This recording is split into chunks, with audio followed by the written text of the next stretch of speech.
Welcome, Christian, Thank you very much. to the Exploring Health and Medicine podcast. Okay, I'm happy to be speaking with you today.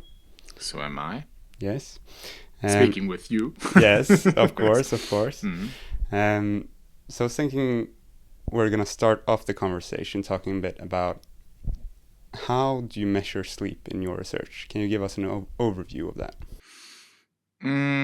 Yes, I can. There are various measures that you can utilize to get an idea of sleep.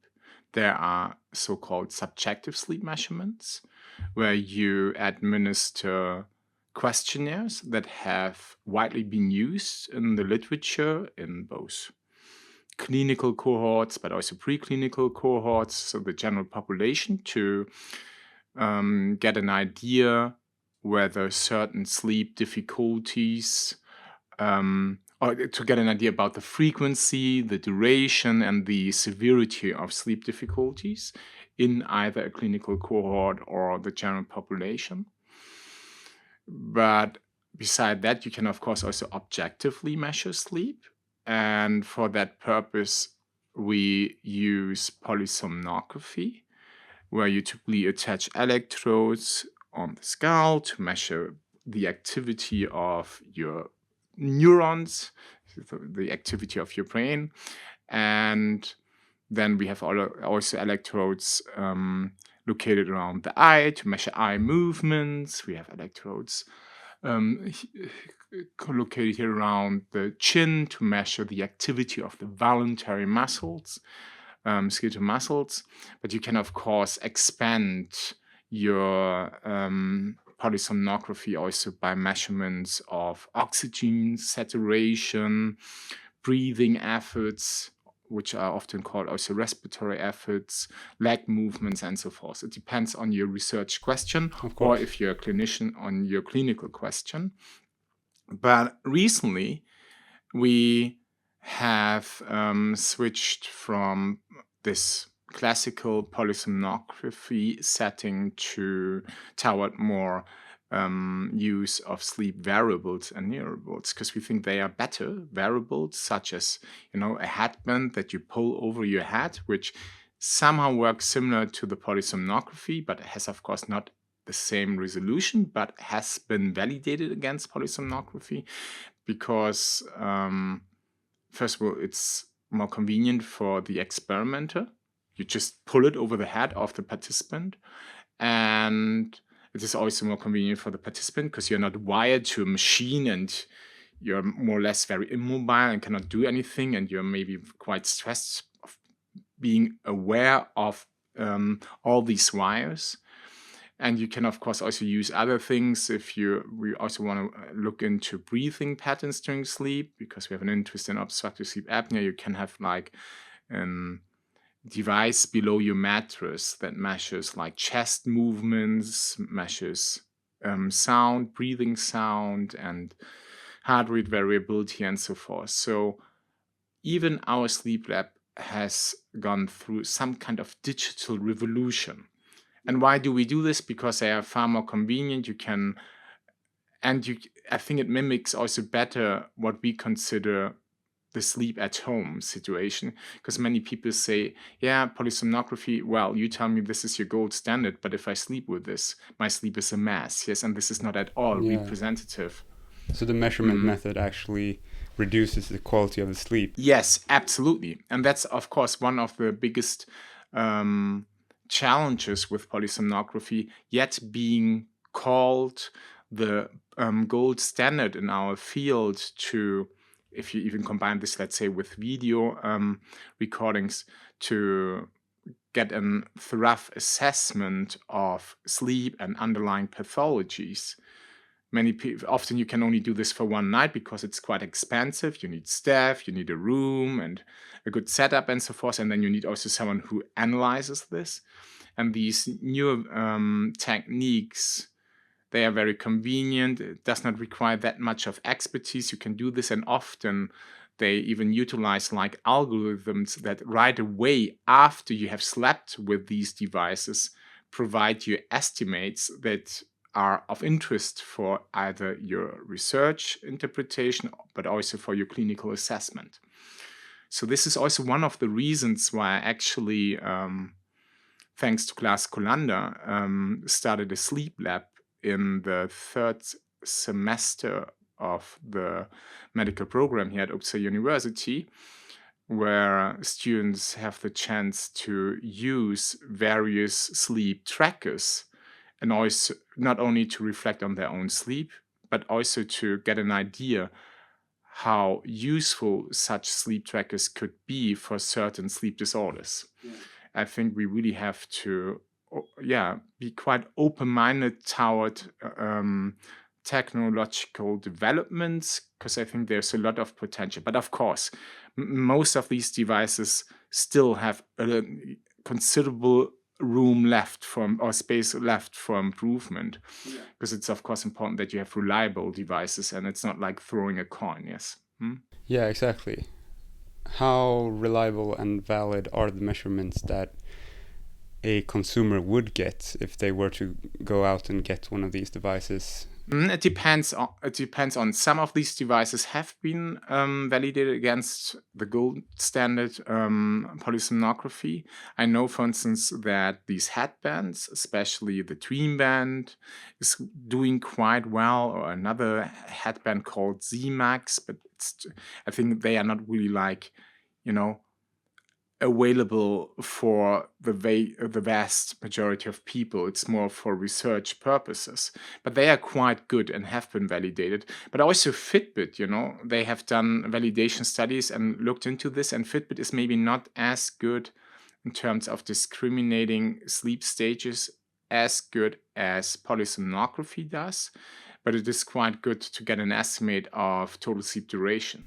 And and one thing that is, of course, also for you as an upcoming clinician, maybe the most decisive thing, if we think about all the patients that many people, when working in primary care settings, meet and have to help, is, it's not about a single night, it's more about patterns. And for that, of course, that is an obvious advantage of all these devices, because you can just have them on you for extended periods to get an idea, okay, how not only you, but also possibly your physician, your general physician, to get an idea, how does it look like with sleep.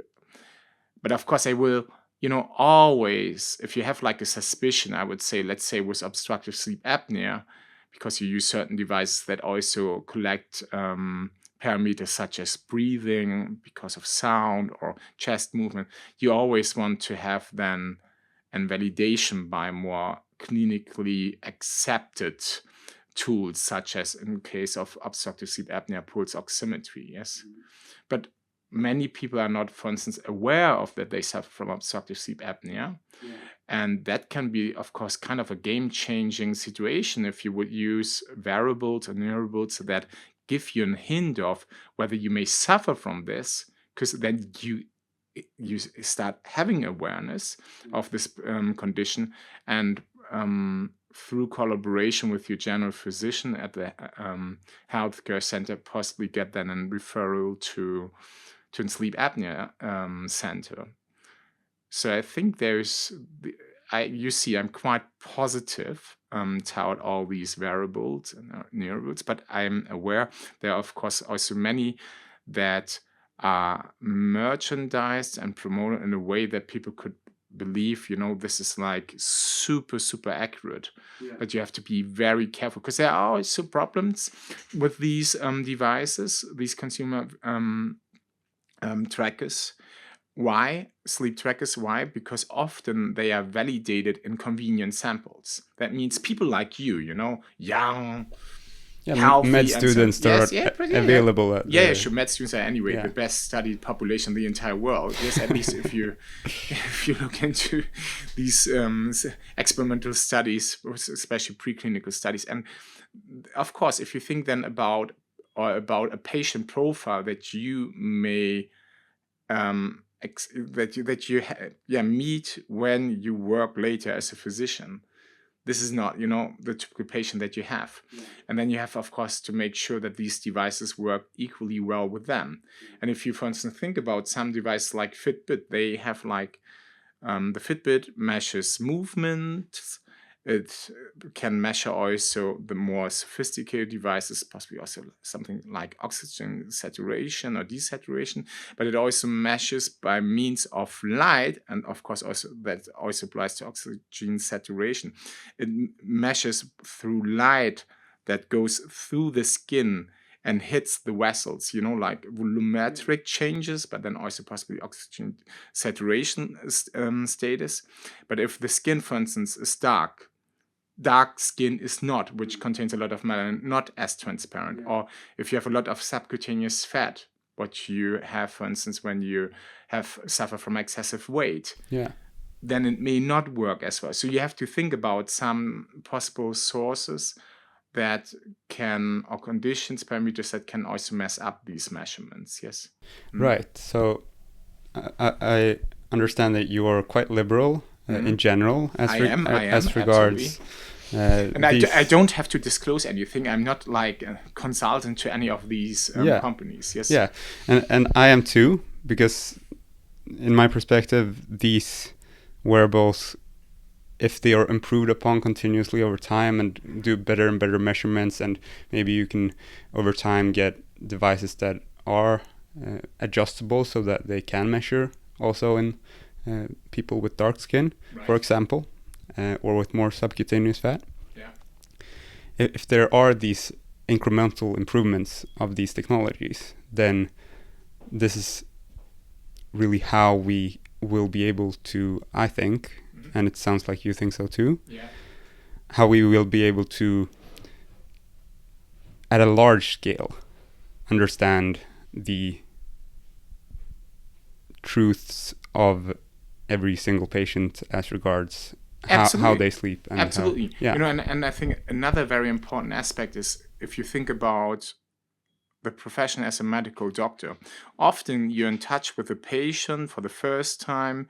You may, make some measurements to come up with a certain diagnosis. So you set a diagnosis, and then based on your diagnostic results, you decide on a therapy. But then this is like a cross-sectional situation. You tell them, okay, I prescribe you this kind of medication, or you have to do this kind of behavioral thing, and we will meet in half a year, 1 year, to follow up. But that means everything what is in between is like a black box. And that is, of course, something that is challenging, yes, because you don't know what happens there, yes. And also patients themselves maybe often don't know, do I actually have that much of a benefit or so? And that can also result in issues with compliance and so on. So I think trackers can not only be, if we, ignore right now for a second things such as GDPR, that we cannot just share whatever we want and track people's life as much as we want. Of course, somehow in the future, it may help to track also how well people respond to my therapy that I have initiated, or do I have to adjust my therapy because I see based on these measurements it does not work like I wished. And another possibility is, of course, also that you can use these trackers to increase compliance among your patients to follow the therapy that you prescribe them. Think about obstructive sleep apnea, where you have these recurrent episodes of either partial or full cessation of breathing due to the obstruction of the upper airways. One typical thing, but there are, of course, many, it depends on the reason, the underlying cause why you have this. But one typical therapy that they initiate is continuous positive airway pressure, right? Where you have this mask, and then you use this positive airway pressure to keep the upper airway structures open, and as such avoid these breathing pauses during sleep. But many people say, I don't like this because the machine is so loud, and my spouse sharing with me the room does not like this, and I get like, I think it's not as convenient. And then they drop in compliance. And if you would have, for instance, a tracker that would tell you every morning This night you had less than 5 breathing events per hour, which is fantastic. You would have an incentive to say, oh, I see, I do this. And if you then would say the next night, oh no, I did not like sleeping with this, you just wait for the next morning, and maybe your sleep tracker will tell you, well, this night you had 50 events on average per hour. Then you will see as a patient the crazy difference between these two conditions, where you once adhere to the therapy and once you just discontinue the therapy because of whatever reasons. But that provides you such an strong incentive to say, I should possibly adhere to the therapy, because I really see how much that can impact my sleep and my breathing during sleep. And the same, of course, applies also to many other therapies that you could always, not only for sleep, but also for other aspects, like heart rate variability, just track people's condition in between the on-site, right, meetings that you have or appointments that you have with them. Right now, you have so much black box in between, and that's challenging. Yes. Yeah. I definitely agree that having tools that are convenient for people, not only patients, to use to measure their sleep quality, is something we should strive for. But then there's also the reality of today, where we are currently. Sure. It's in progress, right? And we are not there yet for many of the devices. I agree with you. And of course, don't get me wrong. I'm, of course, very much, like I did in my book that I wrote, my recently book, where I have an entire chapter about, how you could turn yourself into a sleep researcher by using these sleep trackers, and how that could help you actually also to get a better understanding of your sleep patterns, and maybe also to solve problems with sleep. It's of course obvious, it always depends on a person's personality, right? Because if you are so much focused on your health, you worry all the time about your health, yes? Then maybe tracking your health, for instance, sleep, is not the smartest thing, because this will not result in relief. This will rather result in that you feel even more pressured. Yes. Like and micromanaging. Precisely, and you micromanage. And this is, of course, also something that I wish, would be considered in the future for these kind of scenarios, so that you could still track them, but they don't necessarily get a daily feedback, because that is maybe not as important. Because I often say to people, when they ask me, my sleep has not been so good recently, last night I had only 10% deep sleep, I always say, stop this kind of microscopic perspective on your sleep. You should have a macroscopic perspective. You should look into patterns. You should think about, do it like it's as simple as having a calendar in front of you for a month, and every day you decide, I don't know, in the evening, whether you, whether you watch you an happy emoji, whether this was, an unhappy emoji or a neutral emoji. And in the very end, after a month or two, you can count the happy emojis and the other ones. And then you see, well, in total, I'm quite happy with my sleep. So maybe I should not worry that much, even if I do this occasionally here and there. And of course, I'm in no way trivializing even sporadic episodes of bad sleep. We all know this. If we did not have a good night of sleep, that's not good. We are definitely not our best, yes. But we should not over-dramatize this all the time, yes. This is so extremely important. But not trivializing. That's also important. Yeah. Is that how you do it yourself? Do you measure your sleep at all? No. I don't. I did it some weeks, because when we bought all these sleep trackers, I used a Fitbit. but this stupid Fitbit told me every morning that my heart rate variability in the night was very low, and that's not good. And this is associated with a greater risk for cardiovascular disease in the future. And then at some point, I had an agreement with myself: this Fitbit is not good for me, because why? I'm all the time out. I run. I'm quite an active person physically, do a lot of sports, and I'm not overweight also. I'm not saying that it could nonetheless be a problem, yes, or that I may have like some predisposition, but you should not put too much of a value into these type of measurements, yes. Then I would say, I would be more convinced if I then would actually meet a cardiologist and they, for instance, would do an electrocardiogram. So then I would believe that far more, right? Or a 24-hour or even longer registration instead of this crazy Fitbit. I'm pretty sure the fitting was not so good. But I cannot blame my dark skin. I don't have dark skin. Yeah. So would that be your recommendation at this point in time for people in general to not use wearable devices? Again, it depends on the personality, right? If you if this is something that is just, for fun, why not? If you think, okay, I do not, I don't mind how I sleep on a nightly basis.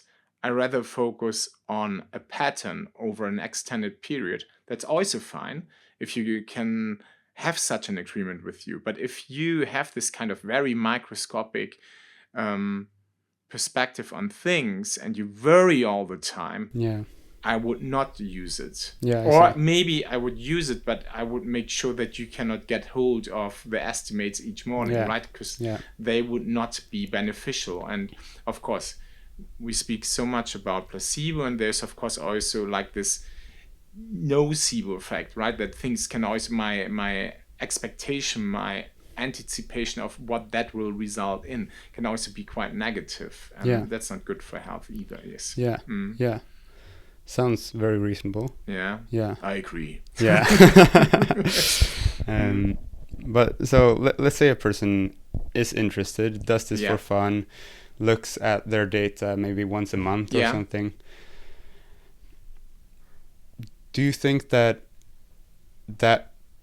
is a better method than just listening to your own subjective? Very good point. And and I can tell you, this is also something that is maybe, I would say, still some kind of unsolved in our field of sleep research / sleep medicine, that subjective and objective sleep measurements are not necessarily super well correlated. You can have things such as, and obviously, if you think about people fulfilling criteria for insomnia, which means at least 3 times each week you have trouble with falling asleep, staying asleep, premature awakening, and somehow, also effects on your daytime functioning, right? That you have issues with attention, thinking, and so forth, and daytime sleepiness. We know, and this for at least 1 month, some say even over 3 consecutive months. But what we know is that up to 40%, why up to? Because it depends a little bit on, the study you look into, and maybe also age groups, the biological sex, and whatsoever. There are some factors that may play in here, but up to 40% may suffer from something called sleep state misperception. That means if you would do a sleep study with them to objectively measure their sleep, you would see that they don't sleep necessarily worse than the average person. They still have this impression: my sleep is not as restorative, my ability to sleep is not as good. It's also called paradoxical insomnia. And does that mean this is like a pointless thing? Insomnia by definition is based on perception, right? Of course, you see also many cases, we would say up to 60%, that this is even combined with, let's say, short sleep duration, yes? Or excessive time in bed because you're so frustrated that you don't get the sleep, right? But be aware that subjective sleep sensations not necessarily correlate well with objective sleep sensations. And I know also, there's one very famous questionnaire that you can use to come up with a score to measure the magnitude of your daily daytime sleepiness, excessive daytime sleepiness. It's called the Epworth Sleepiness Scale. And they use this, for instance, in combination with a test called multiple sleep latency test to test for hypersomnia. The one very well-known hypersomnia is narcolepsy, for instance. And the funny thing is, when you then go into sleep to see, maybe people have excessive daytime sleepiness because the sleep is not as restorative. Maybe they don't have as much deep sleep, or they have too fragmented sleep or so. I think many studies just fail to correlate these sleep parameters objectively measured with this score. And this means, that we have to be careful, because there are of course, why is there this discrepancy between subjective and objective sleep measurements? Well, it may have something to do with the mirror in your bathroom, and you see you in the morning, and then you may reflect on how you have slept. It has definitely something to do with your personality. People that may have a personality that is more tied to, skepticism, everything is bad, negative, may also, when they wake up, rather draw pessimistic conclusions regarding how well their sleep was, right? It has something to do with peer feedback, if you wake up and your spouse says to you, "You look so tired," yes, that's maybe not the best thing. But again, it's tricky. So, and that's somehow interesting. But coming back to your question, so could we just ask people, how well do you sleep? I can tell you things such as, how healthy do you feel, or how well do you sleep? They are, of course, you could say they're quite superficial, quite crude, but many studies show that these type of simple questions are actually quite good to predict things such as, life expectancy and so on. So it's like, maybe like an collection of your overall feelings, right? And I just use a certain domain to test it and ask you about your sleep. But maybe if you're inclined to say my sleep is a mess, you may also say, okay, how exhaustive it is to be physically active, and you would also there say, yeah, it's quite demanding. But of course, everything is so intertwined. Yes, it's just a matter how you ask people. But again, is it good to ask people how they sleep? I still think it's good, and from a clinical point of view, I think, okay, absolutely. If it is something that is so strongly linked to very, very decisive outcomes such as life expectancy, there's a good point asking for this, but it does not tell you anything about the underlying cause, because my poor sleep feeling could have so various origins. Yes. Yeah, could just be a general optimism towards life, and including then specifically but sleep. It could be also an objective problem, right? That's also possible. Or it could also be, this is some people also experience excessive daytime sleepiness, yet being in bed and sleeping for quite a while. Yes.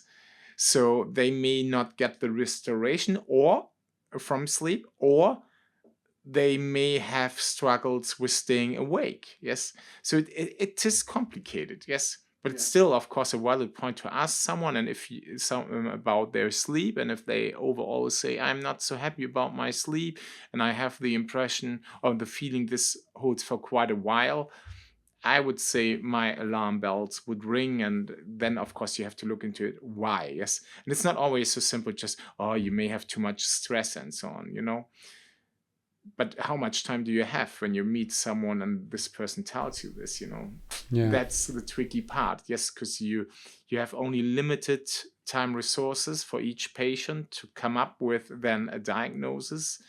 And that's kind of demanding, I must say, starting off so crude and then really, zooming in and finding the underlying cause. Yes. whether it is in sleep or related to sleep, or maybe sleep is just secondary to the main underlying cause. That's also a problem, right? Many sleep problems can be secondary to other conditions. Yeah. Think about reflux. If you have reflux disease, right?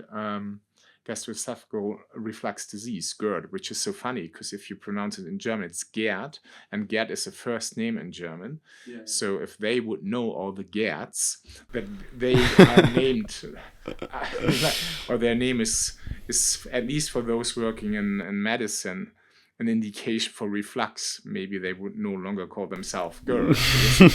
But anyhow, this, of course, when is this most likely? Yeah, when you are in a horizontal position. When are you in a horizontal position? When you sleep, right? If you have obstructive sleep apnea and you have all this under pressure, then it's even more likely that you may have reflux. Yeah. Is reflux good for your sleep? No, because you get chest burning, right? Yeah. So, yeah, it is not simple. But there are various reasons why you may have this. But you can have primary sleep disorders, but you can also have sleep problems or sleep disorders secondary to an other underlying somatic condition. Yeah. Read my book to learn more. Yes. So your book is called "Sleep Your Way to a Better Life." Yeah. Sov dig till ett bättre liv. It Swedish, has been translated to some languages so far, but unfortunately not to English yet. But maybe in the future, who knows? Yeah, yeah.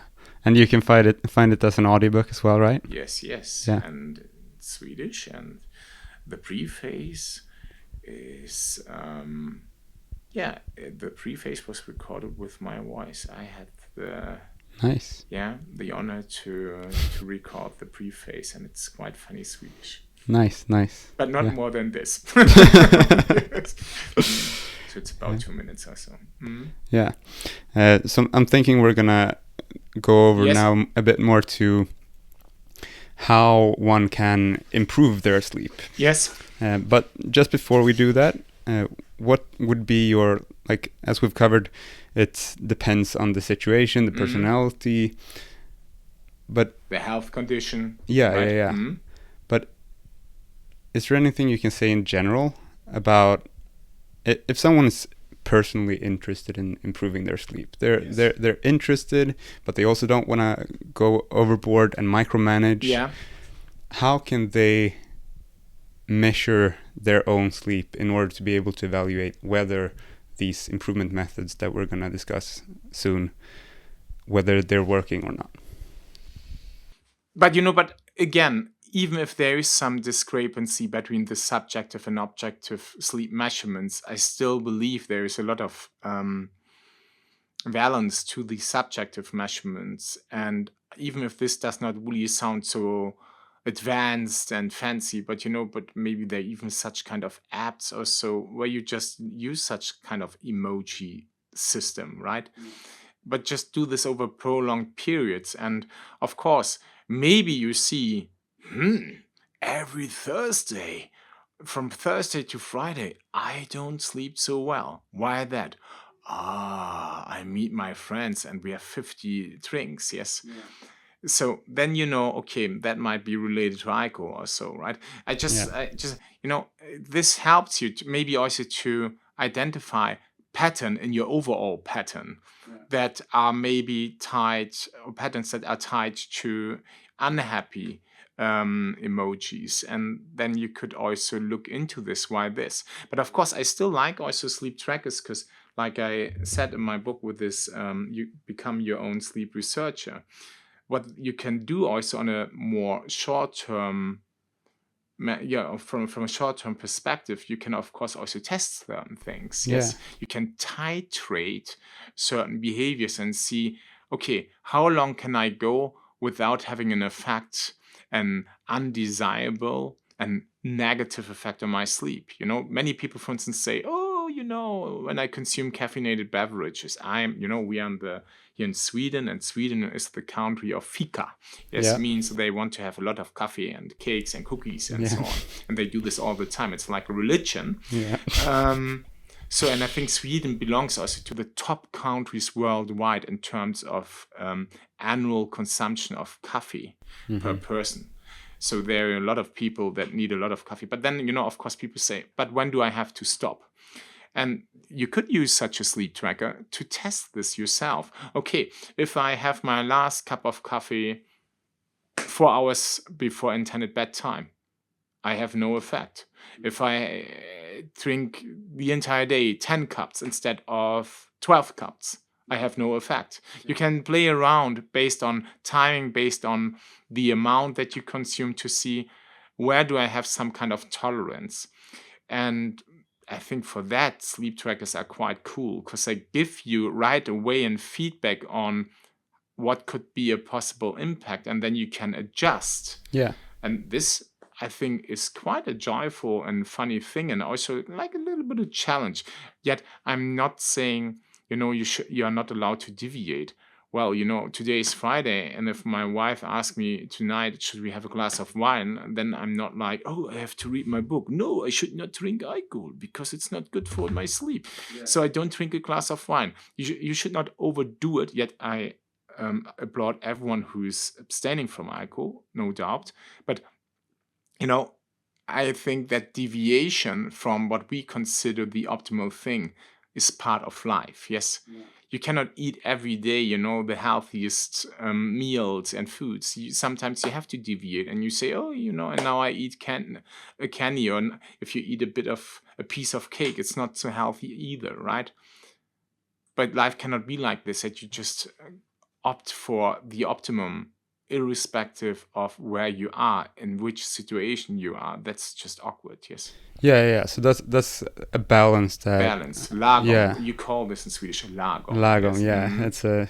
It's a very nice word, I think. Yes.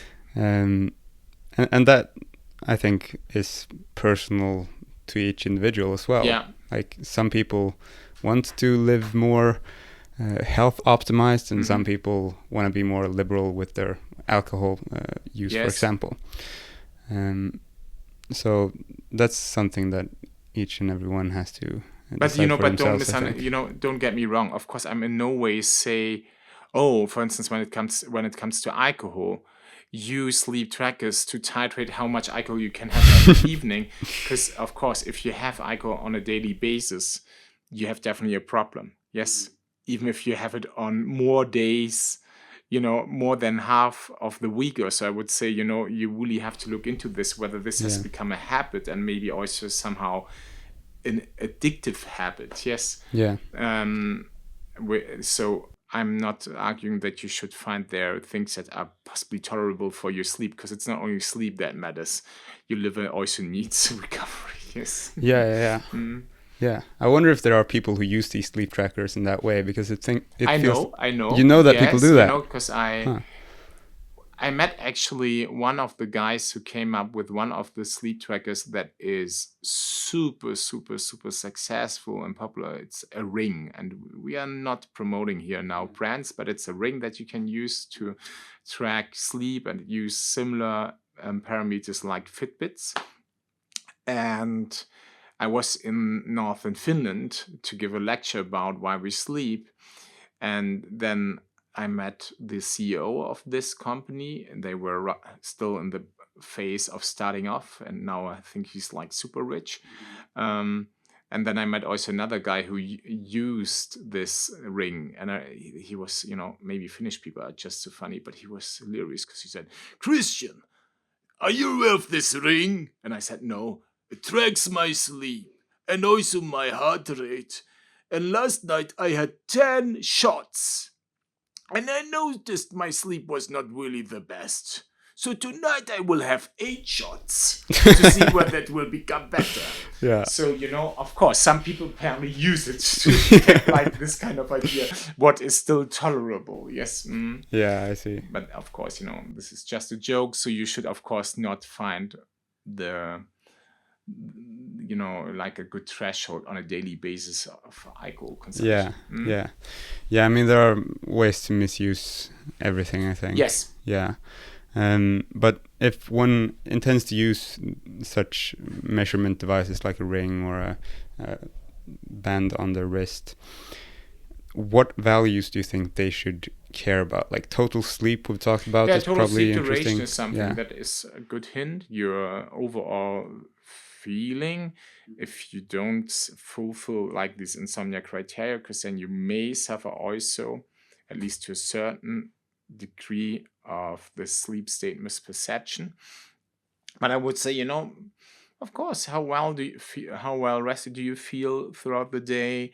Do you need naps? Do you feel, or do you experience episodes of excessive daytime sleepiness? That could be indicative of that your sleep is maybe not the best in the night.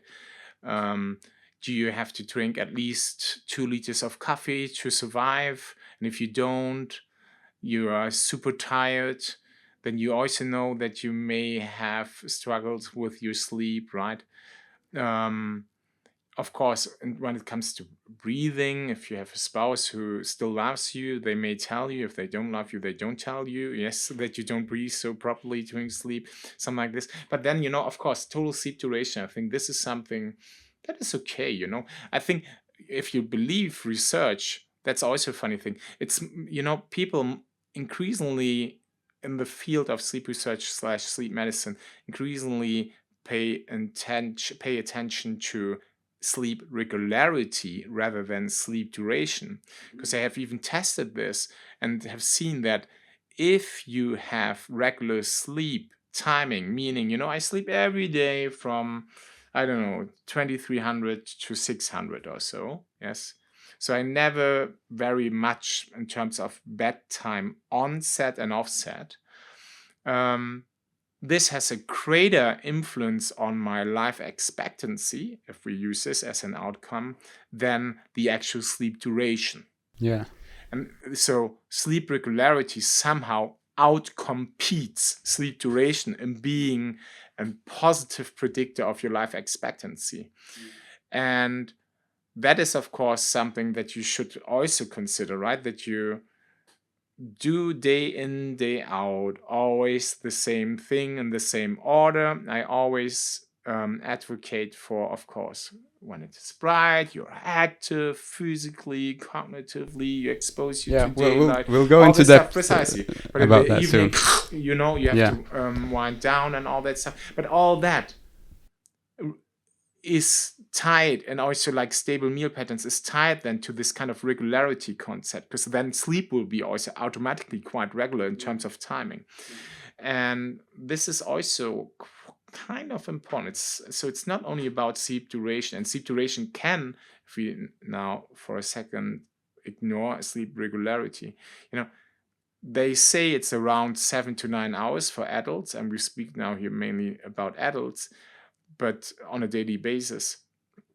But but some may also do quite well with 6 hours. Some may need 9 hours and say, if I sleep 7 hours, that is already for me an individual sleep deprivation of 2 hours. Yes, because I need 9 hours. Yeah. So there is definitely a strong individual component to it as well. Yes. Yeah.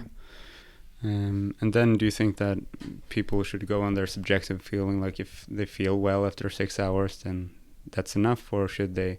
They should, but I can tell you, of course, it's a little bit, of course, biased toward we want to have good things. They should trust their feeling as long as it is positive, or the positive part of the spectrum. Because if they start to worry quite a lot, then of course it might be useful to add also some kind of more objective things. Yes, look into total sleep duration and so on, and regularity to see, okay, is there something? Why do I feel not well rested? Yes. And one thing that I want to add is maybe they still sleep as much as they need, but maybe their day is, their working day or day at the university has become different and is so challenging. So, and that can also result in that you think, I can no longer cope with this. But but you have not actually really changed your sleep. It's more you have changed your daytime activities, right. Yes, which then put such a burden on you and on your feeling, yes? And then you may blame your sleep that you have not really the resources to cope with this. But be careful. Yeah, we cannot always blame the sleep. Yes. Yeah. There Yes. are You have to also oversee your daytime activities. right, Yes. right. So there are factors in your awake time as Yeah, well sure, that sure. could contribute to feelings of not being well rested. Yet and- both, of course, I'm not stupid. I'm aware of that both are intertwined. And if you have a Yeah, very yeah. stressful, then you enter like a vicious cycle. If everything is so stressful, then you cannot sleep properly, and Yeah. then you feel even more stressed due to the stressful Yeah, daytime yeah, activities. yeah. But I still want to go Yeah. a bit deeper into the Yeah. values that Yeah. people might be able to Yeah. look at when they track their sleep objectively with Yeah. trackers, for Yeah. example. So you mentioned sleep regularity as something that is a good predictor of Yeah, a very good predictor. good predictor of what? Did you Life say? expectancy, Life expectancy. different health outcomes, Yeah. type 2 diabetes, hypertension. So there. Yeah.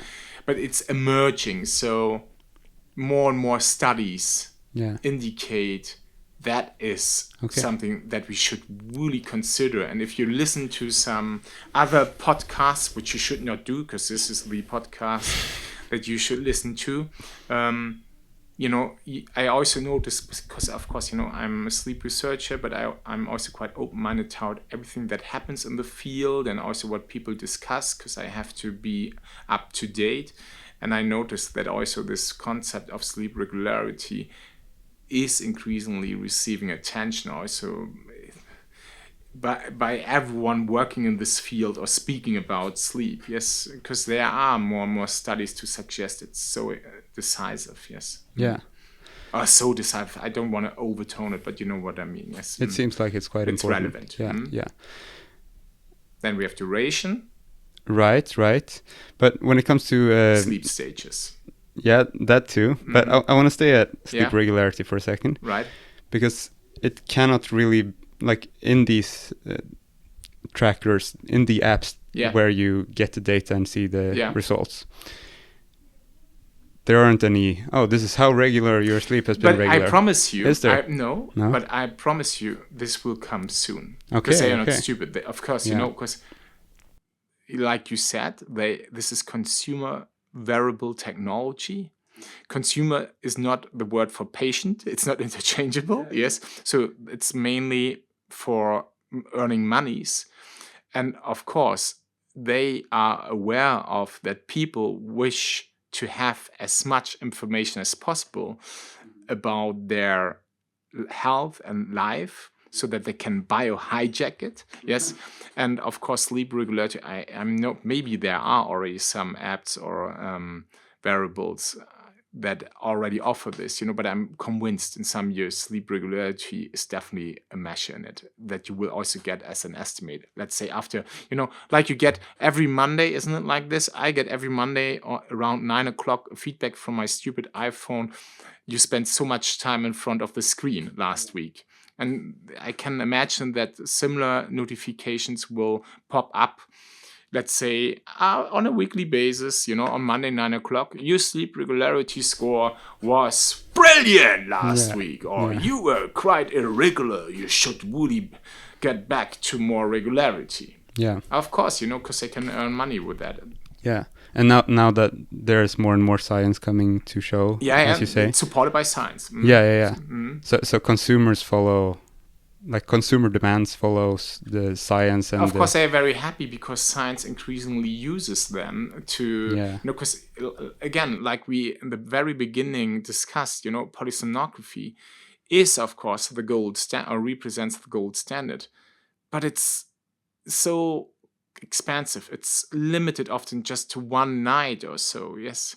And here you can really zoom out and you have this helicopter macroscopic perspective, and you can also run sleep studies suddenly not only in 15 or 20, you can suddenly run sleep studies in hundreds or thousands or 10,000 or 100,000. There are even studies like this.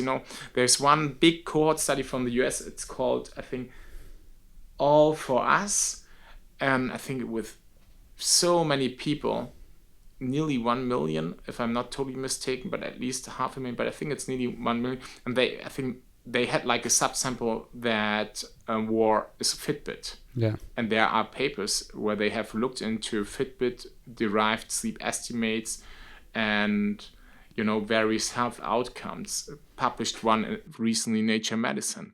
Of course, that's super for all these companies producing these wearable technology, because they say, you see, science is using our devices, so we have somehow, you know, a purpose, and you can also use it for yourself to reflect on your life. There is no better promotion and merchandising than science using their devices. But of course, for us, it's good because we want to address as much as possible. And again, there are obvious limits with polysomnography. Yeah. How do you get? But also many advantages. Just Yeah, to mention yeah, this is yeah. from a diagnostic point of view.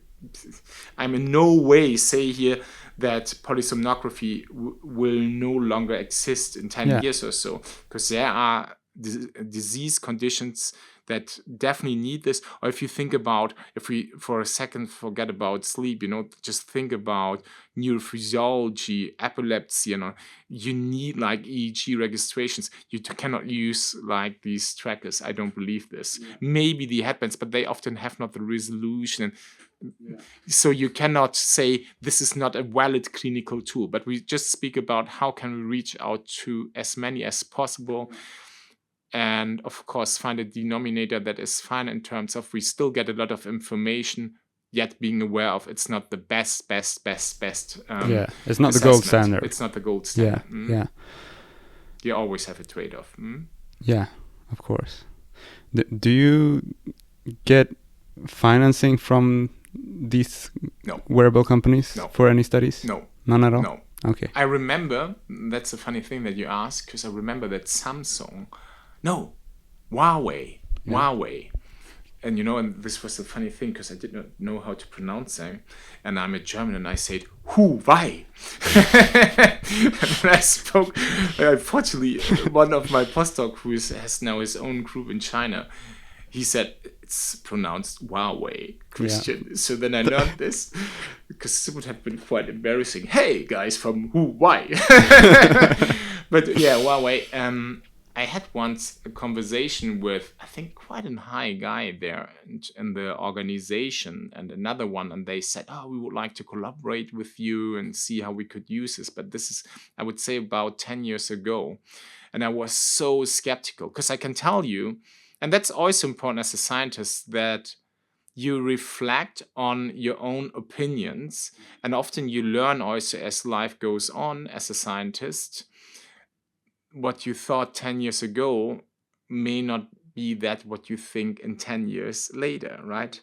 And that's true. And with the variables, I remember that I was so skeptical. And I also said this to these guys from Huawei, you know, no. And then people got too much focused on their sleep and worried about this and what is about the precision of these devices. I'm very concerned. And they never again contacted me. They just wrote me an email. Thanks for this interesting talk. Yes, but I don't have any interest in being a consultant to such kind of companies, you know. Of course, but still, I want to use these devices to perform science. I think this is cool. Yes, I'm quite open-minded. Yes, right, because they're convenient to use and they can facilitate large-scale. Yeah. You know, studies. I got like funding from the Novo Nordisk Foundation last year, considerable funding right now because the Swedish crown is so weak.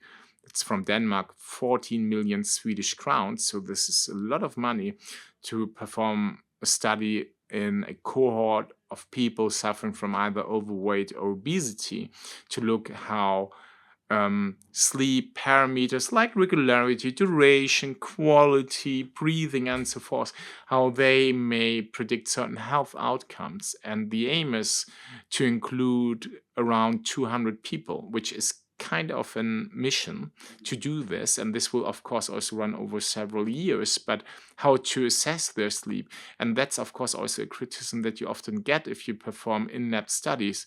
One night, who cares? Yeah. You know, because there is so much possible confound or potential confound. But these guys, I wish to or I wish to track their sleep over 2 consecutive weeks. And I will use sleep trackers and also a Narrow to get an idea of or monitor all these various sleep measurements. And this is only possible because of the existence of these devices. Just imagine I would force them to stay 2 weeks in my sleep lab every night. That would be a disaster, and would be also from a logistic point of view. I think I would need 20 years to perform such a study. Yes. Yeah. So yeah, there's a lot of potential, yes, for these sleep devices, and they, of course, one thing that you could see critical, and there are of course also problems with this. We spoke about how issues like subcutaneous fat, which can mess up things, like if you have a light detect or a light emitting diode that detects volumetric changes of your vessels, and as such also your heart rate and heart rate variability or oxygen saturation. The problem is, also there are also other problems, such as these companies may update the algorithms that they use to make an assessment of how much time you spend in, let's say, various sleep stages. What do I mean? Because the more parameters you have, like movement, heart rate variability, temperature, sound, or whatever it is, the more variables you have to play with and that your algorithm can utilize to improve its predictability. Yes.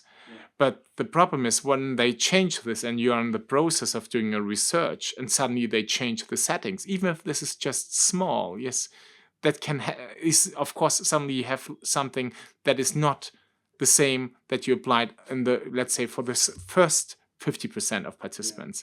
And that is something that is not optimal. But for a consumer, these small changes do not matter that much, yes. And that that they also may then suddenly say, we think if you want to use our service longer, you have to pay more. Or for Fitbit, I think, is now bought by Google.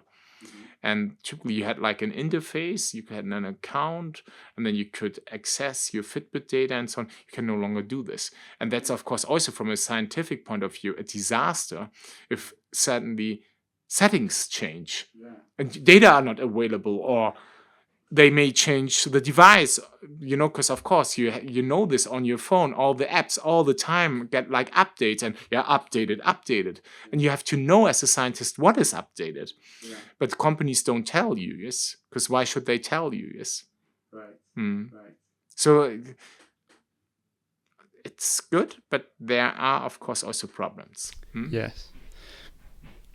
Do you think that as a consumer, you can use, on top of total sleep duration, do you think you can use a lower resting heart rate, a higher heart rate variability, a lower respiratory rate over time? If you see changes over time, if you, for example, reduce your alcohol consumption or have more regular pre-bed routines, for example. You are physically active or whatever. Yes, you increase physical activity also, right? Sports and so on. Sure. Of course, that's a good point that you say, because often people, when they advocate for them, they say they may be not as perfect compared to polysomnography, but they still fine because I look within a person and track how things change within a person. That's true.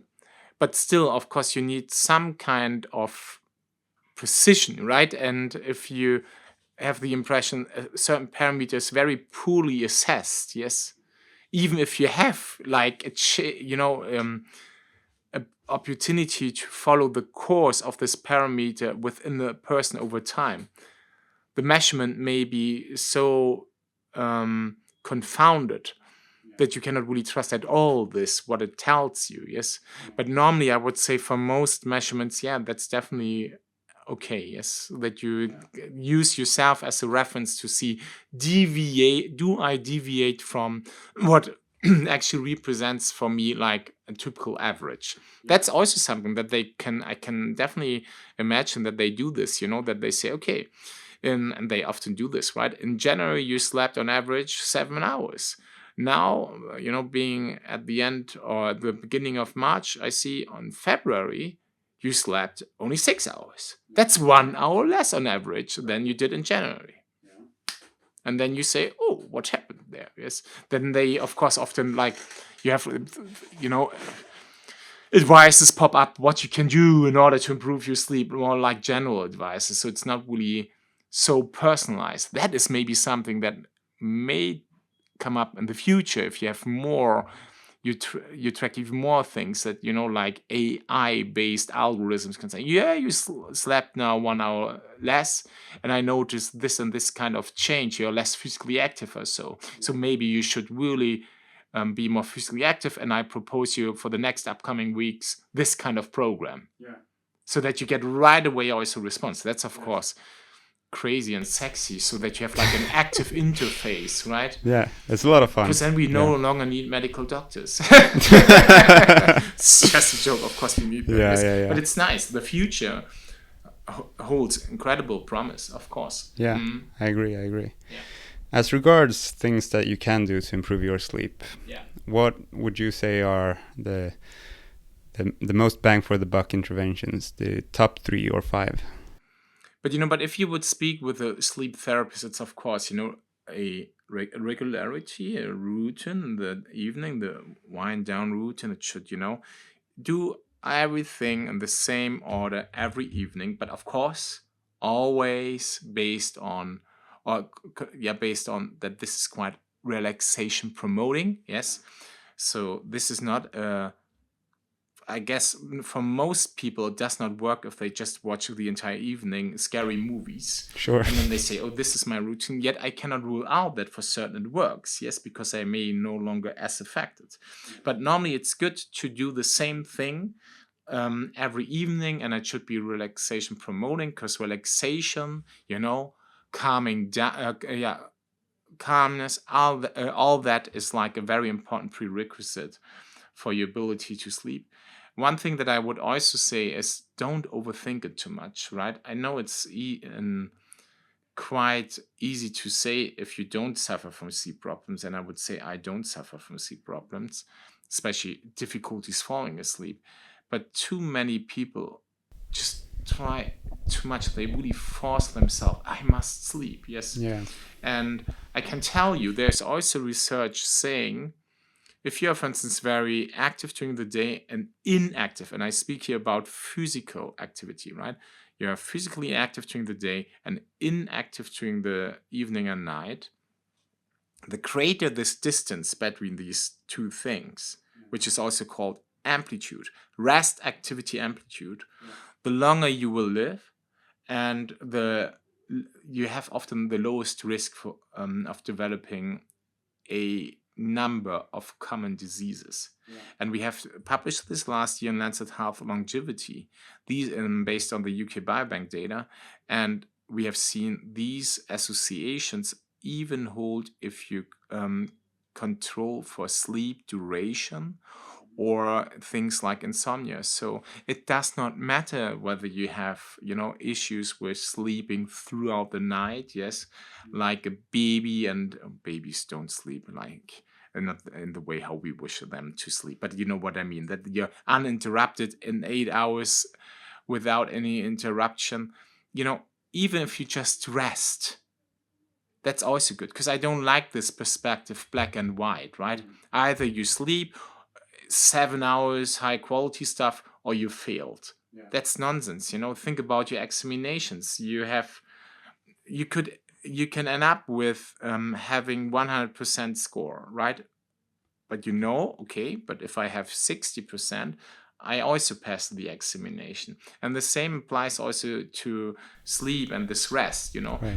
You sleep in the night or you rest in the night, it might be still good for you. It's still recovery if you don't do too much. You just rest also physically, and it gives you nonetheless some ability to recover and prepare you for the next day. We have quite a lot of resilience, actually. Yes.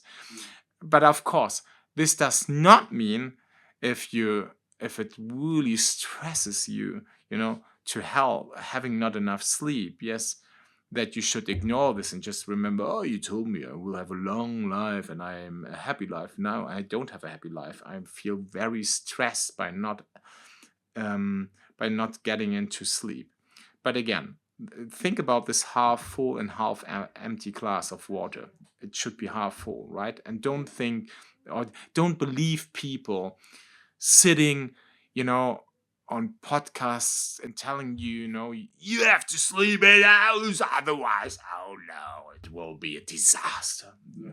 These are, dysfunctional statements. They are not healthy at all, and they are just nonsense. I say it as it is. Bullshit. Yeah. Yes. And another thing that you, of course, can do, which is so powerful, I have even written a review about this with some colleagues, is physical activity. Physical activities, so strong, because when you're physically active, you increase really, this kind of sleep pressure, this hunger for sleep. And I would say there's overwhelming evidence to suggest that if you're very active, physically active during the day, you improve your ability to sleep and also have the high quality sleep. Yes. Mm-hmm. Of course, not on all terms. If you, of course, let's say, have an important competition the next day, or even cognitively, you have something that is very important. Often we don't sleep so well in the night prior to this. Or if we come back to physical activity, if you train very late, near to bed time onset, that could possibly delay the time point when you are so sleepy that you can then also have a well-deserved shut eye, right? Yeah. But physical activity nonetheless is so powerful. Of course, beyond sleep, for well-being, mood, heart health. There are so many things that are very much benefited by physical activity. Yeah. But sleep belongs to them. Yeah. Yeah. Can you think of it in general as if you are more awake during the day, that's a good thing, and if you rest as much as possible, even if you cannot fall asleep, then that's a good thing as well. Absolutely. Yeah. Is that a useful mental model for? Absolutely. Because see what they also do when they prescribe people cognitive behavioral therapy for insomnia, right? So it's cognitive behavioral therapy. So what they do is, like, behavioral interventions are things such as sleep restriction. They force them to sleep, which is a little bit paradoxical if you think they cannot sleep. They force them to sleep very short. Why? Because they want that the brain newly learns, okay, I'm very tired, I'm very sleepy. So, but the few hours I have, I sleep because I'm so sleepy. And then you relearn, if I'm in bed, I can sleep, right? But there, of course, there's also this cognitive part where you then also speak. It's like it's of course also an conversational aspect. Yes, that you also write down, reflect, speak about beliefs that you have when it comes to sleep. And of course, if you read horrible books like Sleep to a Better Life, and that I haven't done there, yes, but if you listen to podcasts, if you look into newspapers and so on, you have really the impression the worst things happens to you if you don't sleep properly.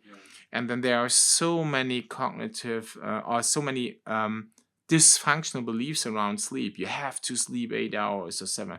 You should not wake up throughout the night. It has to be like this, or you have to fall asleep right away, and so on. And all that puts a lot of burden on people, right? That means you have to, it's like a performance. And this does not work with sleep. You cannot force it, right? Yeah. And if you put this into a performance, into a challenge, that is not the cognitive or the mental model, like you refer to, that is optimal to facilitate sleep. Yeah. So it's a lot of, it has a lot to do with this. Yes. Right. So for someone who doesn't fall asleep the moment they hit the pillow, if they go to sleep at, let's say, 10 o'clock in the evening, and then they're aiming at sleeping until 6 a.m. Right. Should they reduce the amount of sleep that they aim for, as you mentioned with the cognitive behavioral therapy method, or should they typically you say, of course, relax? if they have this, it should be somehow supervised, but of course a problem, at least when we think about Sweden, if you have someone living in the northern part of Sweden and they often don't have access to a physical doctor, so they do and Sweden is very very at the forefront in this field. Also have like this remote medicine, telemedicine, and so on, which I like. And there are, of course, also apps that are based on cognitive behavioral therapy that have been probed also in Sweden, but are very popular, for instance, in countries where they speak English, right? Which have been shown also to help people considerably, so that you do this through the app, yes. But of course, I can tell you one thing. The funny thing is, often people believe, or not often, but I can say some people believe also in my field that certain insomnias are not due to stress that you experience during work, occupation stress, family stress, or some other inabilities, or somatic conditions. They believe that you develop an insomnia because you try sleeping at a time that does not align with the timing of your, preferred sleep timing. What do I mean? If you are, for instance, a night owl and you say, prior to 1 o'clock on the night, I don't feel sleepy at all. But then you listen to a podcast with stupid Dr. Benedict, and he tells you 7 hours. So then you say, oh, I have to get up at 6 o'clock to commute to Uppsala to get to the university. So 6 minus 7, that means I have to sleep 2300. So I have to go to bed maybe 10:30 in the evening. But normally I go to bed, or I don't feel sleepy before 1 o'clock. That means I force myself to sleep try falling asleep 2.5 hours before, I regularly would say I feel sleepy. And that leads to that I, of course, do not succeed with this intention to fall asleep. And that my brain, if I repeat this thing, starts establishing like an association. If I'm in bed, I struggle with falling asleep. Yeah. And that can then result in insomnia. And that's crazy, right? Because the only reason why you do this is because you don't, you don't time your sleep with your actual sleep or timing of your actual sleep window, right? Some people say also that your social rhythm or imposed rhythms like schedules are not matched with your sleep rhythm, with the timing of your sleep rhythm, right? Yeah.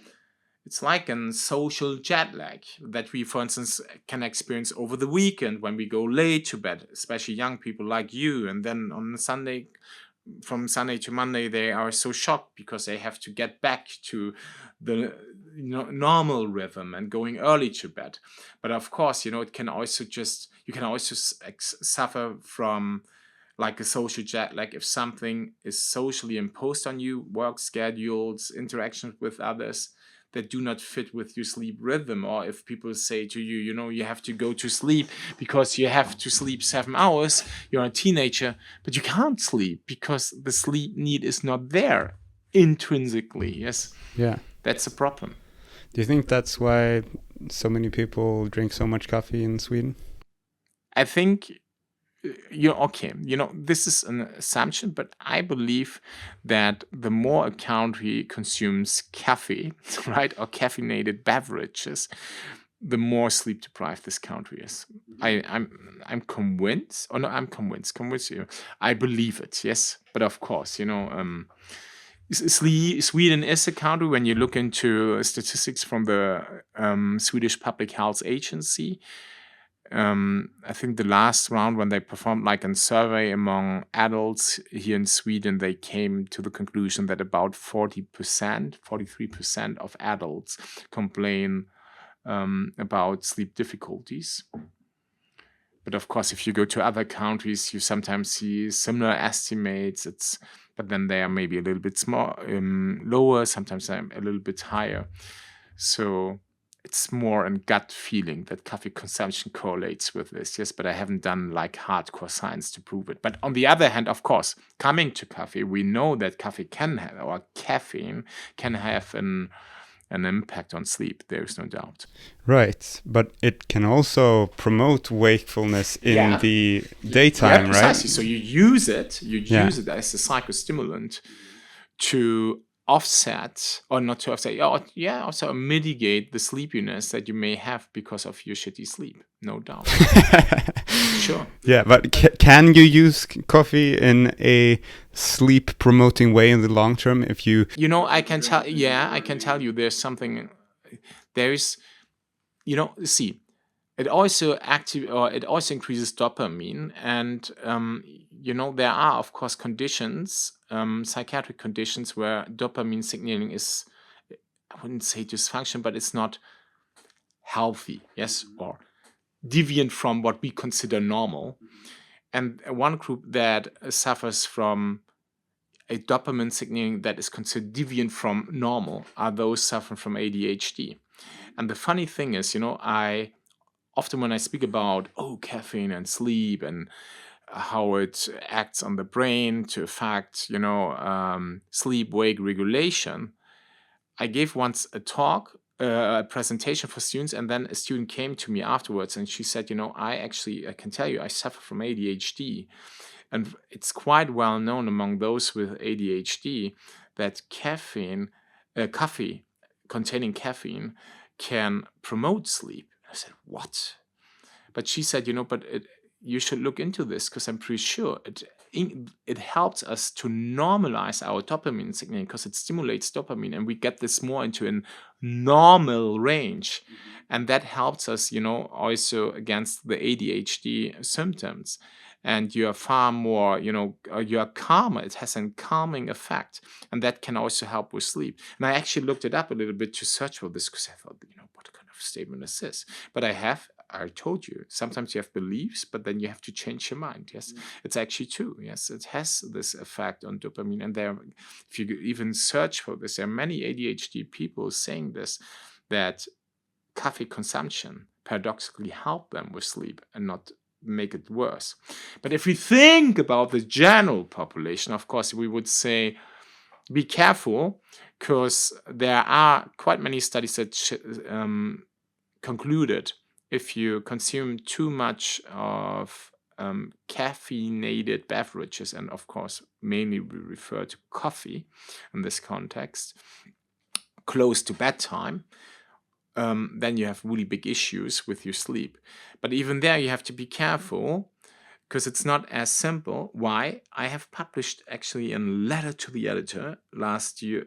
Was it last year? Yes, in the New England Journal of Medicine, because there was one paper where they looked into the effects of drinking several days, a lot of coffee versus drinking several days, no coffee at all, to see how that influences, arrhythmias, but also, irregularities in your heart rate, and also how that impacts sleep and other things.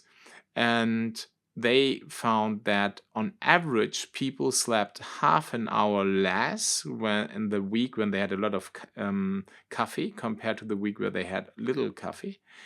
And the interesting part was, when you went into the supplement, you saw that those who are genetically made up, means they have like genetics that allow them to metabolize caffeine quite quickly. Yeah. So caffeine will have a short half-time in blood. These people were not at all affected by caffeinated beverages in their sleep.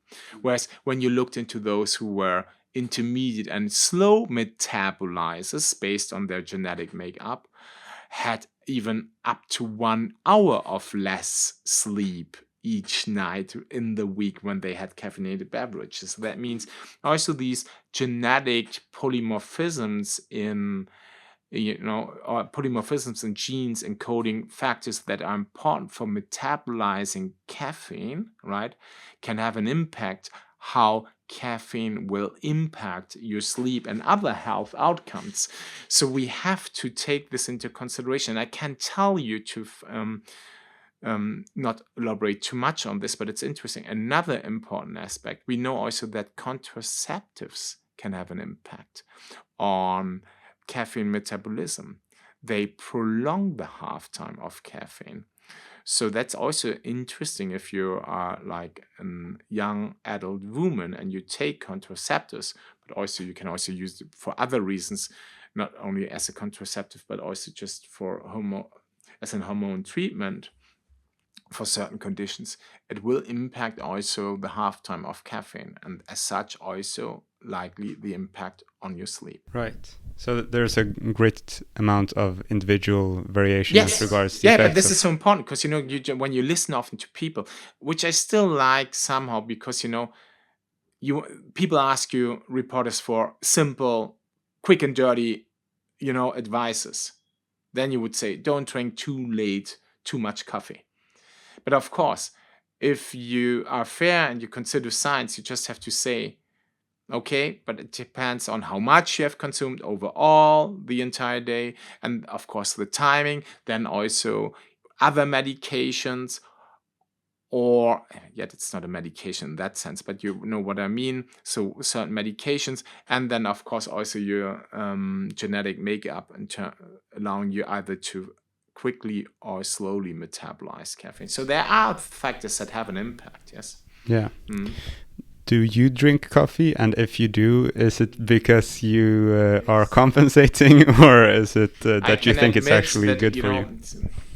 That is maybe also the reason why I'm maybe one of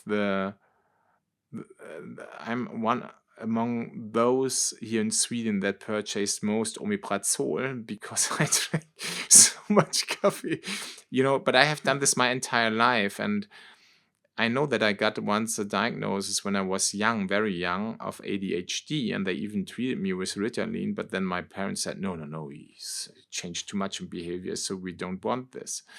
Maybe I do it to compensate for my dopamine deficiency, I don't know, but my entire life, I think from 16 on or so, I consumed enormous amounts of coffee on a daily basis. So I have episodes, where I drink like, I would say 1.5 to 2 liters coffee per day, which is quite a lot.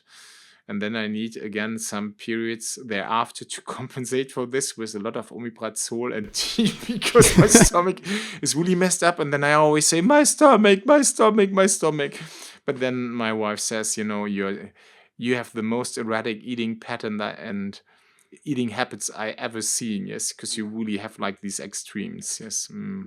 So I drink by far too much coffee. Is it because of my ADHD, or is it because of my sleep that is so shitty? Who knows? So it's not something that you intentionally chose. It's rather something that just happened because it's had a good effect I would say, for you. I would say it's quite addictive. Yes. Yeah. I can tell you this because it's somehow a habit, because if you are here and you arrive in your office, and it's awkward not to start off with a coffee. If I walk to my to work, and I walk also consequently home from work, and on my way to work every morning I go to a small coffee shop here in Uppsala to pick up a cappuccino. Yeah. And when I complain about my wife's expenses, then she always goes to our account and sees every day there's a cappuccino. You should blame yourself that we have no money, because you need this. And yes, but I like my cappuccino. But it's, of course, somehow a habit. Yes, it's like a routine in the evening. Yes, but I can tell you at least, I don't drink any coffee later in the day. Yeah. So I would say I drink most of the coffee I during the first half of the day. Yeah. But I never drink coffee in the evening. I'm Right. even not interested in having coffee in the evening. Yeah. Yeah, I have the same. There I drink a lot of wine. This was a joke. Yeah, I understand that. um, as you mentioned, eating patterns as well. Yeah. Is there anything to say about any specific eating pattern as regards timing? Maybe there are some people doing like intermittent fasting. Does that have any impact at all on sleep quality or duration? It's so individual, right? But I think it's, if you, for instance, we know this, there are some people that have reflux issues, not only because they drink 1.5 liter coffee or 2 per day. There, some say, you should possibly stop eating like 3 to 4 hours before intended bedtime, that have many small meals, right, throughout the day to keep your stomach happy, but then stop also at some point, that otherwise your stomach is getting unhappy throughout the night and so on. So for them, I could imagine it's better not eating too much and to limit their eating time window to, let's say, daytime hours, right, and not eating late in the day. Of course, and there are also these, so that could be beneficial, but then it depends, because if you think, for instance, about people that suffer from type 1 diabetes or type 2 diabetes, so type 1, you have to inject insulin because your islets no longer produce insulin sufficiently, or type 2, often in the beginning you still have insulin, but the tissues are not responsive to insulin, right? And then you either do this to lifestyle interventions, but often you right away also start pharmacotherapy, such as medications that lower your glucose or keep your glucose low, right, in blood. So the problem there is these people can either to the injection of insulin because they have basal insulin and then their meal-related insulin, or to the use of oral antidiabetics, they can have an issue of nocturnal hypoglycemia, so that the blood glucose drops too much.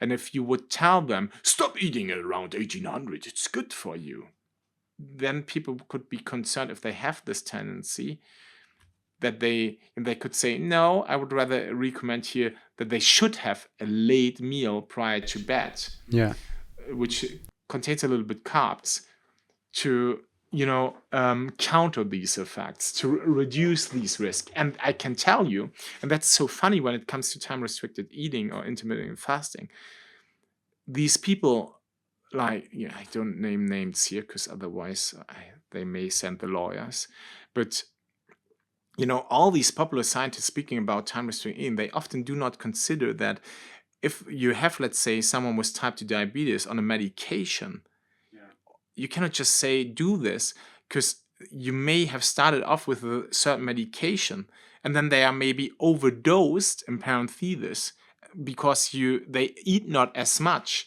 and then you suddenly cause something like hypoglycemia, which is undesirable as well, right? If we think about continuous glucose monitoring, we say above and below the range, yes, that is acceptable or recommendable. And you have to be careful. So it depends on the person. But overall, I would say, in the evening and the night is for rest. And that means also don't challenge your digestive system too much by having big meals in the evening. But also here, the exception makes the rule. So if you have on a Friday Fredagsmys, that's also fine. Yes. Yeah. But it can, of course, result in fullness feelings, bloating, and all that stuff that, of course, can mess up your sleep. Yeah, right. So there's balance to be found. Yeah. And that's individual to each person. Yeah, absolutely. Right. But many people, of course, one of my old supervisors, Professor Fehm, who at this time, a long time ago, I'm such an old man now, but anyhow, he was head of the internal medicine at the Medical University of Lübeck. And he always had such a nice saying there. I remember this still and often refer to this. In the morning, you should eat like the king. Yeah. Around noon, you should eat like a businessman. but in the evening you should eat like the poor man. Is there truth to this? And yes, I think somehow, because, in the evening you are getting less insulin sensitive, right? There are studies that have shown people that eat closer to the melatonin onset that you have in the evening, the so-called dim light melatonin onset, or even beyond that, they have often, or are more likely to have an unfavorable body composition. Yes. And there are also, of course, quite a lot of studies that looked into, okay, what happens if you eat too late? There's one study that was published, I think, 2 years ago in Diabetes Care, where they had an early evening meal or dinner and a late evening dinner. And the difference between these two conditions was, once they had the early evening dinner was prior to the melatonin onset, and the late evening dinner was after the onset. And they found that the glucose regulation was considerably impaired in the late dinner compared to the early dinner. And that was due to melatonin, because melatonin can signal to the islets in your body and the pancreas, yeah, even if glucose goes up, don't release or don't secrete insulin. And then you have something called hypoinsulinemia and hyperglycemia simultaneously, which is, of course, not good. Yes. Right.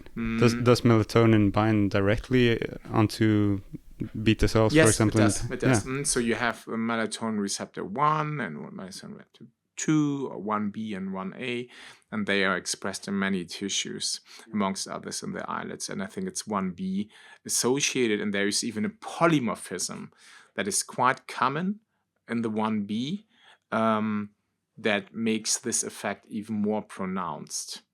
Okay. So overall, melatonin is something really cool, but maybe eating after melatonin onset is something that you should possibly avoid.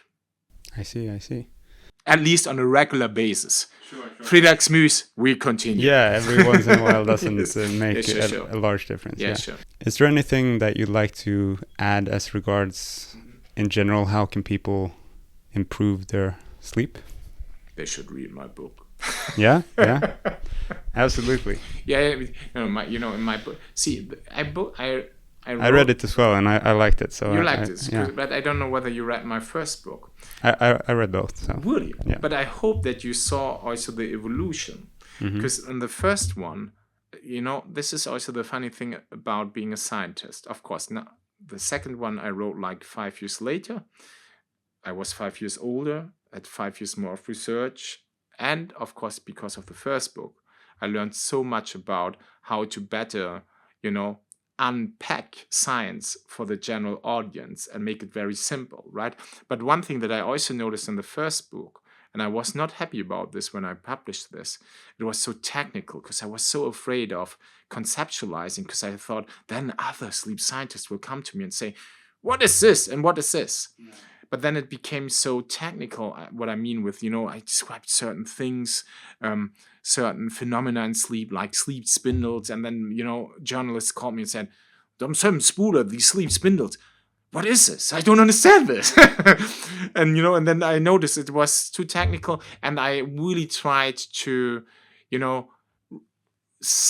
I tried unpacking stuff, but it was not perfect because I was so afraid. This does not mean that my second book unpacked it now in a way that it is no longer based on evidence, but I learned in the meantime to better conceptualize, which I think is very important if you want to convey the message, right? And what I also learned is, in the first book and also in the first years, I'm here since 2009, so now 15 years. When I had my first studies here in Sweden, they got a lot of attention, but in attention that I don't wish to have, right? In retrospect, because I, for instance, published a paper where I used data here from Uppsala, from a cohort that was started in 1970, meaning 6 years before I was born. And they allowed me to use this, and in this study I found that this was only a man, all were 50 at around 1970, that those who had regular sleep difficulties were those who were more likely to develop Alzheimer's compared to those who did not have sleep difficulties. And then I wrote like a press release because I really wanted to promote my science here, right? And the press office here at Uppsala University was really happy to send this out. And then I went downtown when the press release was out the next day, and saw that I was on the first page of Aftonbladet. For all those who are not from Sweden, this is like the Sun from England, or so it's yellow press times 5,000, yes? Yeah. And on the first page, and there Aftonbladet wrote, "If you don't sleep, you get Alzheimer's." And that was, of course, not my intention, yes? Yeah. And then, when I wrote this first book and was so technical, I got also a lot of feedback from people saying, that's good, and you tried somehow to summarize the science. But I don't feel when I don't have the impression when I have read this book, yeah, I know more, and I know more to worry about, but I don't really know how to solve it. Yeah. So thank you for this. And then I really thought, it's actually true, because we should not always put so much emphasis on the bad things, make people worried about things. We should contextualize and also offer them options how to solve this. And that was the reason why I wrote the second book. Of course, another reason was also I have myself a long story about sleep problems with my kids, because I have too many. I have not too many. I have wonderful kids, but I have too many in terms of my sleep because they're quite disruptive. And yeah, so that was one of the reasons. And I wanted to have a little bit more hands-on, but also to contextualize, because this is also something that I dislike. And there is a Swedish word, which is one of my favorite ones, meaning dislike, ogilla. Yeah. And it's, it's definitely an inflation how often I use this when I speak in Swedish. And my opposite on podcast saying, every second word is ogilla in Christian sentences. Yes, but I really have to say this. I dislike this. If people run around and say things such as, but I have learned this because I was on the same track. Sleep causes dementia. Sleep causes cancer. Because if you have gone through and still go through an education as a medical doctor, that there's so much influence from so many different angles on a health outcome. Yeah. Sleep is among them in many cases, but it's not the only one. And for many, it's even not decisive. For instance, if you think about the cancer claim, sure, there are associations, but is it actually sleep, or is it maybe that leads to shitty sleep, right? Yeah. Think about this. And if you then there are some people saying, the World Health Organization has classified shift work as a probable cancer promoting condition.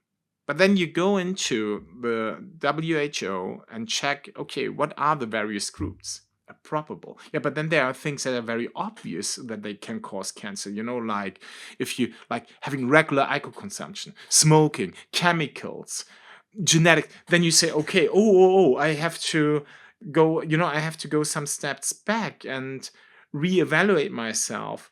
Why did I say this? Because it's obvious. It's the equation of an outcome and health outcome contains so many variables, and we all have learned this in math, and then they have always like the slopes, right? Either positive or negative. And for sleep, it may be in many of these equations, but it sometimes may be not as big as people try to convey. Yeah. And this is something that you really have to keep in mind, right? Right. And that is something that you're trying to represent more accurately in your book. Absolutely. Yeah. Absolutely. And the first one was more, to scary people. Maybe this was on purpose to write the second one. I really enjoyed this conversation today. Thank you very much. So did I, yes. Mm-hmm. Yeah. We'll link to the places where you can buy the book in the show notes of this episode. And you should follow me, because this is the final anecdote, and then we finish off this fantastic podcast. You can also follow me if you wish on Instagram. My account is sleep_advocate. And why do I refer to Instagram? It's not about my book sellings, but it has something to do with my book sellings. Because, when I released my first book in 2018, I thought, I'm smart. I'm in Sweden. I know all these people because it was first, of course, published in Sweden.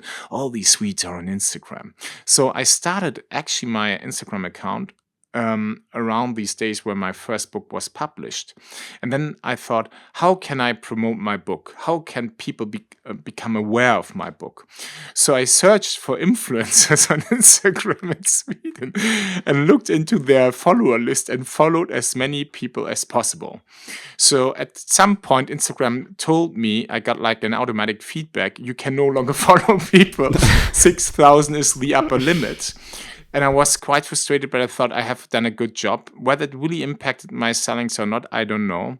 But since then, I nonetheless used this account to share, and I still do this, to share, information not only about my own activities, but also about new studies from my field, new findings with respect to sleep medicine, chronobiology, and so forth. But my kids, they are now 20, 19, 18, and 16 years old, are quite concerned about my Instagram account because I have around 5,000 followers and I follow 6,000. You know why? And they say this ratio is a disaster and everyone who visits your account thinks you're a bot. Yes. And the funny thing is, whenever I'm out, I try referring to my Instagram account because I have the wish that I someday get back, I'll get home and say to my kids, now I'm no longer a bot because I have as many followers like I follow people. So please, everyone who listens to this podcast, support me with this mission. Amen. Amen. Go follow Christian on Instagram. Thank you very much. Yes. Thank you very much. Yes.